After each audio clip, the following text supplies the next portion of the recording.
Hello and welcome to Mickey Collects Poke, where I talk about anything and everything Pokemon TCG. The official Pokemon TCG Tournament will start here in Singapore this weekend, and I've decided to make a video on how you should prepare for it.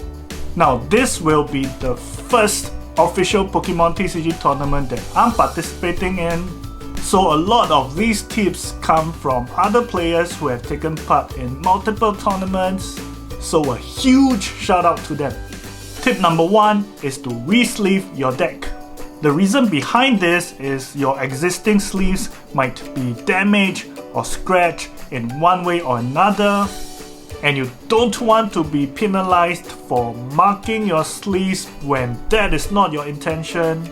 So if you have been playing your deck for quite some time, I'll recommend that you change the sleeves. Make sure that they are either official Pokemon sleeves or are neutral like Dragon Shield sleeves. And of course, bring spare sleeves on tournament day so that if any of them get damaged, you can replace them. Tip number 2 is to use a deck that you are familiar with. You want to reduce the number of mistakes and misplays when playing in an official tournament. So be familiar with the deck that you want to play with. Don't go, "Hey, this deck looks interesting. I want to try it for the upcoming tournament." because if you are using a deck that you are not familiar with, you will make mistakes. I mean, I still make mistakes with decks that I've played hundreds of times before, so I wouldn't risk playing in an official tournament with a deck that I haven't practiced much with. Decide on a deck and practice on the PTCGO app or play with your friends in real life. Make sure you know how to handle different situations. What should you do when you face a Mew VMAX deck? That's the most important question you should ask yourself in this current meta.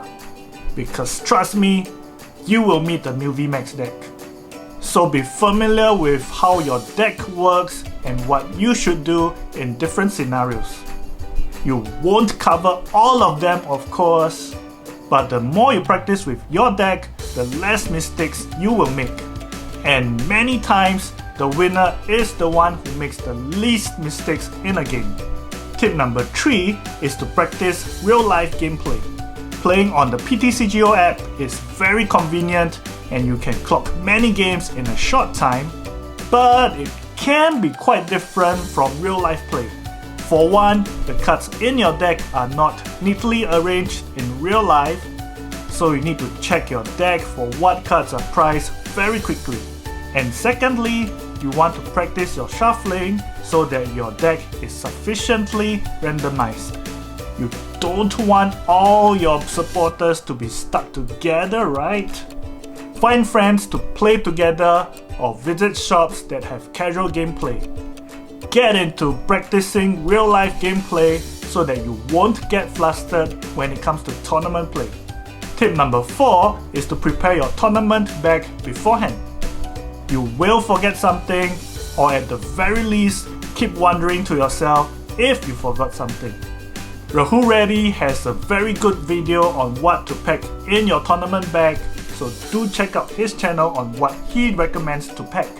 But the essentials are your deck, obviously, but you will be surprised at how many people forget or almost forget just because they were thinking about what cards to add in or remove from the deck the night before. Your dice and damage counters, extra sleeves like I've mentioned before, a water bottle cause you need to stay hydrated. The rest is up to you and how you want to make your tournament experience a good one. The important thing is to pack it early, like the night before, cause you don't want to scramble and pack right before the tournament itself. Go to sleep with a peace of mind knowing that you are well packed and well prepared for the tournament. Which brings me to tip number 5, which is having enough rest. I know it can be nerve-wracking to take part in an official tournament, and many people are like me and taking part in their very first one. So you want to have enough rest the night before because trust me, you will get nervous when playing. It will happen. It's all about how you can handle the nerves. Having enough rest helps you keep a clear mind when you are nervous. Don't spend the night thinking about what cards to add or remove, or what you should do when you meet certain decks. All of that should have been done before. Do what you need to clear your mind. It can be going for a workout, it can be meditating, it can be spending time with your loved ones. Just relax the night before. Trust that you have done what you can and prepared for the tournament the best that you can do. What happens in the tournament is down to luck and your preparation. One you can control, the other you cannot. And like what I always like to say, if it's something you can control, why worry about it? And if it's something you cannot control, there's no point worrying about it. So have a good rest so that you can be in your best condition the next day. Tip number 6 is to be very familiar with the penalties. You don't want to be penalized for something you didn't intend to do, so make sure that you are familiar with the rules and any additional ones that might get you into trouble. The sleeves issue in tip number 1 was something that I only recently got to know about, and there may be others that you might not be aware of. So read the email that you were sent and make sure that you are familiar with it. Tip number 7 is to be on time. I know this might sound basic, but you'll be surprised at just how many people are running late or don't prepare enough time to travel to the tournament venue. If you are not sure where the location is, it will be good to pay the venue a visit a few days before the tournament. If time allows, of course. Make sure you know how to get there from your home or hotel so that on tournament day, you know exactly how to get to the venue. If you are unable to check out the tournament venue before the tournament day, make sure you prepare enough time for you to go there and settle down before your tournament start time. Try to reach there at least 30 minutes before your stipulated time so that you have enough time to settle down, calm your nerves before you officially start battling. Because you don't want to rush to the venue and then be very flustered and very nervous about whether you will reach there on time, and then carry the nerves to when you start playing. So reach early so that you can calm down and play to your fullest potential. The last tip is to have fun. Remember that your opponents are people who love to play the game as well.